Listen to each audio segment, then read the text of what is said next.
بندہ کہتا ہے کہ میں اللہ تک پہنچنا چاہتا ہوں تو اس کے لیے راستہ اور نہیں اور کیا ہے، اللہ تعالیٰ کے ولیوں کے پاس آ گیا تو اللہ تعالیٰ تک پہنچ گیا۔ لیکن کچھ بندے کہتے نہیں جی سالوں سال تم اولیاء کے قدموں میں پڑے رہے لیکن ابھی تک اولیاء تک ہی اللہ تک نہیں پہنچے۔ تم کہتے ہو اولیاء تک، جب اللہ تک مجھے پہنچنا ہے تو تم کہتے ہو ولیوں تک پہنچو، وسیلے کے تحت پہنچ بھی گئے لیکن اللہ تک ابھی تک نہیں پہنچے۔ وہ مرزا جیلمی جاہل کہتا ہے۔ تو ہم کہنا چاہتے ہیں کہ اللہ تعالیٰ بتاؤ، جو بندہ اپنے پیر و مرشد اولیاء کے فیض اولیاء کے پاس ہے اس سے کیا ہے، اللہ تعالیٰ کی حدوں کو قائم رکھتا ہے۔ اللہ تعالیٰ نے جو حد بیان کر دی ہے، جس سے منع کیا ہے اسے روکتا ہے، جو کام اللہ تعالیٰ نے کہا ہے کہ کرو وہ کرتا ہے، نماز پڑھتا ہے، اللہ تعالیٰ کی معرفت حاصل کرتا ہے۔ بتاؤ اس سے بڑھ کر اللہ تعالیٰ تک پہنچنا اور کیا ہوگا؟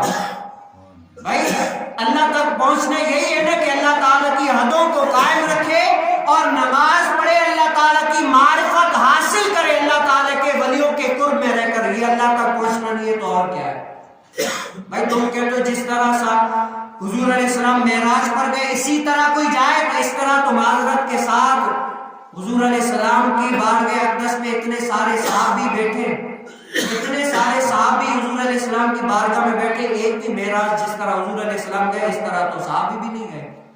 تم کہتے ہو کہ یہ اولیاء تک بیٹھے رہے اللہ تک نہیں پہنچے، تو اس طرح تو بتاؤ صحابی ایک کوئی صحابی کا واقعہ دکھا دو جس میں یہ ہو کہ صحابی رسول صلی اللہ علیہ وسلم اللہ تعالیٰ سے ڈائریکٹ ملاقات کی ہو، جس طرح حضور علیہ السلام نے اپنی سر کی آنکھوں سے اللہ تعالیٰ کو دیکھا، اس طرح کسی صحابی نے اللہ تعالیٰ کو دیکھا ہو۔ کسی بھی صحابی کا واقعہ نہیں ملتا۔ یہ کیا ہے؟ یہ حضور علیہ السلام کی بارگاہ اقدس میں بیٹھتے، اللہ تعالیٰ کی حدوں کو قائم کرتے، نماز پڑھتے، اللہ تعالیٰ کی راہ میں جہاد کرتے اور اللہ تعالیٰ کی معرفت حاصل کرتے۔ یہی تو ہے اللہ تعالیٰ تک پہنچنے کا طریقہ، یہی تو اللہ تعالیٰ سے ملنا ہے، اور کیا ہوگا؟